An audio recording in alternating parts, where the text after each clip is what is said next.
है भिखारी की बद्दुआ।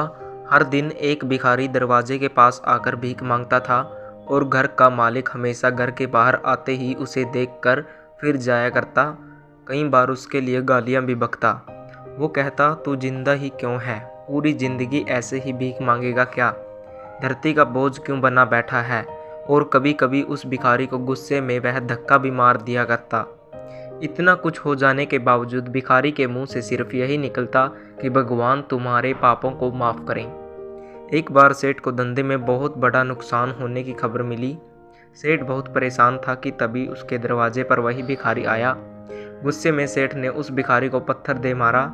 पत्थर लगने के कारण भिखारी का सर फूट गया और उसके सर से खून बहने लगा। फिर भी दर्द से करकराते हुए भिखारी ने इतना ही कहा, भगवान तुम्हारे पापों को माफ़ करें। भिखारी वहाँ से चला गया। सेठ सोच में पड़ गए। भिखारी को पत्थर मारा, फिर भी उसने सिर्फ प्रार्थना की। सेठ का गुस्सा शांत हुआ। भिखारी का रहस्य जानने के लिए सेठ ने भिखारी का पीछा करना शुरू कर दिया। भिखारी जहाँ जाता सेठ उसके पीछे जाता। सेठ ने देखा कि कोई उसको खाना देता, कोई उसको मारता, कोई अपमानित करता तो कोई गाली देता।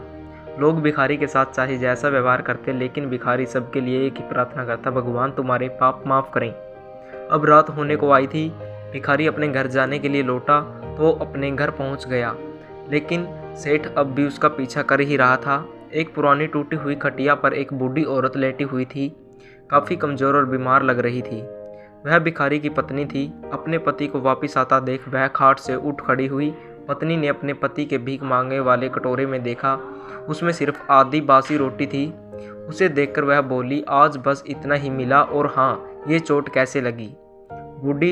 बूढ़ा भिखारी बोला, आज बस इतना ही मिला, किसी ने कुछ दिया ही नहीं, सबने गालियां दी और एक ने पत्थर भी फेंका, इसलिए मेरा सर फट गया। एक गहरी ठंडी सांस लेकर बूढ़ा भिखारी फिर से बोला, यह मेरे ही पापों का फल है। तुम्हें याद है कुछ सालों पहले हम कितने अमीर थे, क्या कुछ नहीं था हमारे पास हर चीज़ ज़रूरत से ज़्यादा थी, लेकिन हमने कभी दान नहीं किया, और उससे भी बुरा हमने उस भिखारी के साथ किया जो हमारे द्वार पर भीख मांगने आया करता था। पत्नी की आंखों में आंसू आ गए। वह बोली, हाँ, हम उस बेचारे के साथ बहुत बुरा करते थे, उसका अपमान करते थे, उसे खाने के लिए रोटी की जगह कागज़ दिया करते, उसका मजाक उड़ाया करते और कभी कभी मारा भी करते। मैंने कभी उसको रास्ता नहीं दिखाए। एक बार मैंने उसके मुंह पर मिट्टी भी फेंकी थी और वह हमेशा दुखी होकर यही कहता कि भगवान तुम्हें तुम्हारे किए की सज़ा देगा, भगवान तुम्हारे पापों की सज़ा जरूर देगा। उसका श्राप सच हुआ और हम इस दुख भरी जिंदगी में आ गए। भिखारी बोला, हाँ, उसका श्राप सच हुआ, इसलिए मैं किसी को बद्दुआ नहीं देता।